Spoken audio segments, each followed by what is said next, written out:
Hello and welcome back to the Gadis podcast, where we simply difficult subject into entertaining discussion. As your host for today's episode, I am language HAJJAR BINTI JAMALLUDIN, and we are going to talk about something that's close to home, which is the apps that you scrape to track your roads, your craving, and most likely your payday. So, today's episode, we are focused on Grab evaluation from a ride-e-hailing apps to a comprehensive digital lifestyle platform and the effect that this change is having on individual, communities, and the Southeast Asian overall. So today, I have three incredible guests with me. First, we have CHAIREEN ATIQAH. Hi everyone. Is a product manager who is familiar with the inner workshop of apps. And then we have YUMI AZREEN. Hello. A market analyst that will guide us through Grab development. And we have MOHAMMAD FAHMIEY. Hi guys.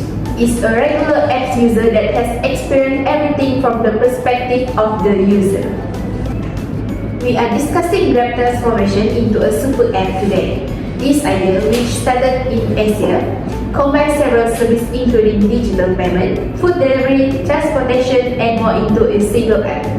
It took more than 100 features addition for Grab to success, whether it was expanding access to service in rural regions, enhancing safety, or enabling cashless payment. It was about finding solutions to actual, everyday issues through Southeast Asia. It all began with an intimate inspiration. When Hoi Ling daughter had to take a cab late at night in Kuala Lumpur, her mother would often remain worried. Grab was great because of the answer that was inspired by that moment of worry. At the center, we were always local needs, safety, and trust. Thank you, Ji. From the standpoint of product management, a super app like Grab is more than simply a collection of features. It is an ecosystem-based approach. Every service is interrelated. When Grab introduced payments, logistics and food delivery, they did not just add them. They created a smooth, data-driven experience. This technique relates to my case study. Grab's success stemmed from institutional entrepreneurship, which involved adjusting to local conventions while gaining trust. They did not compel change. Instead, they developed with their surroundings. That is what enabled them to go from a ride-hailing service to an everyday need. Right. What distinguishes Grab's path is its deliberate approach to growing into new sectors. It did not just start using services randomly. Each decision was based on a genuine need in Southeast Asia. For example, after addressing transportation with GrabCar, the next major difficulty was food provision, particularly in congested areas with long wait times. That resulted in GrabFood. Then came payments, as much of the region still relied on cash. So, they launched GrabPay to enable cashless transactions within the app and elsewhere. What's brilliant is that each service builds on the one before it. Grab was not simply launching things, it was also constructing an entire ecosystem, layer by layer, depending on user behavior and local gaps. Wow, that actually makes so much sense now. As a Grab user, I always just thought it was a super convenient to have rides, food and payment all in one app, but knowing they built in step by step, based on what people here really need, that hits different. It's just smart business. It feels like they get us. No wonder it's such a big part of daily life now. Grab Pro was not just a performance, but it's claimed that real-time user activity that served as the foundation for Grab service expansion. For example, GrabFood and GrabMart become indispensable throughout the outbreak. The software supported neighborhood retailers while existing user in safety shopping from home. The business evolved into a one-stop lifestyle platform that offers services like GrabPay for digital wallets and Grab Express for the same-day delivery. The way these elements work together is clever. For example, GrabPay is incorporated into all services that increasing both the app's user efficiency and its profitability. And let's not forget the Grab Rewards, a feature that enhances client retention and fostering enduring loyalty. You can use the point you get from eating to go shopping or take rides, that intelligent ecosystem thinking. Exactly. Today, Grab is more than simply an app. It is a platform infrastructure. GrabFood, GrabMart, GrabPay, and Grab Express are all part of a unified digital spine powered by real-time data. That is what enables quick deliveries, trainable pricing, and intelligent routing.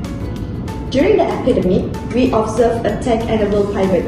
Grab became a lifeline for small retailers, allowing them to access consumers who were confined at home. What about the technology strategy? It is quite agile. They develop local-first features such as cash payment in cash-dominant countries and grow through feedback loops. That is what makes their platform scalable while still being firmly entrenched in Southeast Asian genuine demand. According to market statistics, Grab is not simply throwing options out there. It is responding to how people use the app. For example, meal delivery is routinely ranked as one of the most popular services in Southeast Asia, particularly in cities. Grab food usage skyrocketed during the outbreak, and many users still rely on it on a daily basis afterward. GrabPay is another standout performer. According to studies, digital wallet usage is rapidly increasing in Indonesia, Vietnam, and the Philippines, where many individuals are abandoning traditional banking methods. Grab recognized this early on and integrated cashless payments seamlessly into the app. The insight here is that users seek both convenience and trust. Grab keeps customers in its ecosystem by providing services they currently use, like ride, food, and payments, then connecting them with rewards and personalized suggestions to keep engagement high. Honestly, GrabFood has to be my favorite. There's just something about being stuck in traffic or at work and still being able to get your favorite meal delivered fast. The variety is amazing and it's tailored to local tastes, like I can get everything from hawker food to bubble tea in one go. Plus, the real-time tracking makes it feel super reliable. It's total game changer on busy days. This is when things become more tricky. There's some dark side of quick innovation, notwithstanding Grab's amazing success. Consider the Sri Sultans in Bali, the BANJAR system, which is run by neighborhood tasting cooperative that split gaming locally, was upset by Grab arrival. Tension increased because of Grab drivers circumventing this conventional system. This demonstrates how even good innovation can lead to conflict locally. In addition, they are concerned about the protection Grab provides for its driver. Yes, the business has introduced services like insurance and Grab Assist, but it is going far enough. These are the difficult questions that business like Grab have to answer, because you occasionally create new problems while attempting to solve exciting one. This is when things become complicated. As the case study shows, innovation always involves trade-off. Take the Bali incident, Grab fought with conventional taxi cooperative. Grab upset the BANJAR system, which was based on local control and shared income. Grab responded with product regulations such as geofencing and local alliance, but the tension revealed a fundamental issue. Technology may outstrip cultural preparations. Drivers have safety measures such as Grab Assist and in-app emergency button, but may believe they are still not entirely protected. Particularly with algorithmic pushes to drive long hours, it demonstrates that growing quickly is not enough. Ethical design and inclusive policy must keep up. One of the most significant concerns for a super app like Grab is regulatory uncertainty, particularly when growing into highly regulated sectors such as finance. For example, providing loans or insurance entails complying with stringent banking laws, data protection regulations, and financial behavior norms.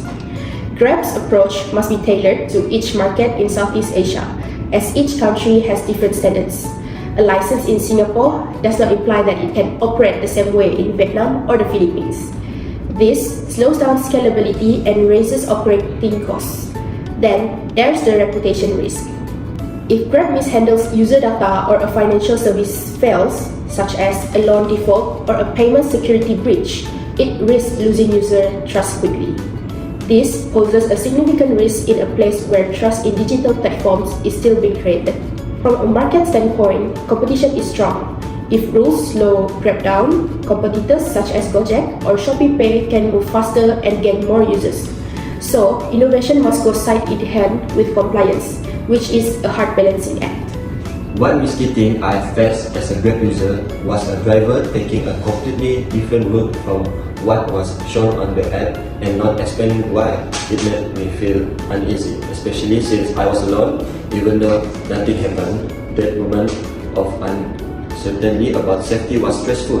It reminded me how important it is for Grab to keep improving safety features like live location, sharing, and driver behavior tracking, so users can feel secure every time they book a ride. In the future, Grab is not going to stop. The business is submitting application for license to operate digital banks in Singapore and other nations. And make clear, Grab aspires to be more than just a super app, but it wants to be a financial ecosystem that provides user-specific insurance, saving accounts, and loans. So, looking ahead, Grab's objective extend far beyond transportation and food.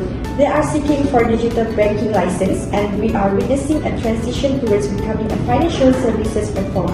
This might include fully integrated wallets, personalized microloans, and AI-powered saving tools, all inside a single ecosystem. However, as the report implies, Grab's legitimacy will be determined by its ability to strike a balance between disruptions and inclusions. So, if done correctly, it has the potential to transform how Southeast Asians gain access to financial services, particularly for the unbanked. However, there is a risk that structural disparities may be replicated digitally. Looking ahead, Grab's outlook is both attractive and competitive.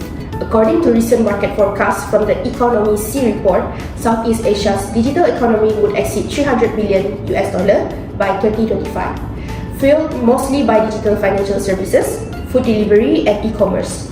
Grab is strategically placed across all three.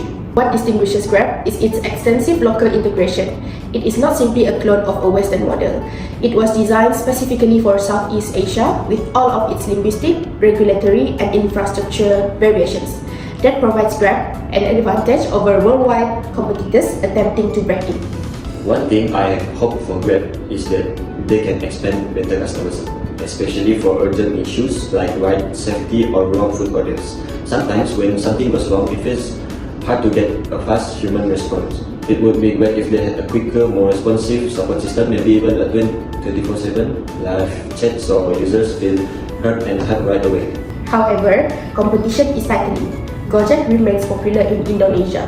ShopeePay is rapidly expanding in mobile payments, and even TikTok is venturing into e-commerce and logistics. So, Grab's challenge is to preserve its leadership while also innovating ethically. If Grab can blend financial innovation such as digital banking with user trust and regulation, it may become the go-to platform for everyday living across the region. So let us wrap up with one last question. What is one word you would use to describe Grab journey? Adaptive. For me, visionary. Purposeful.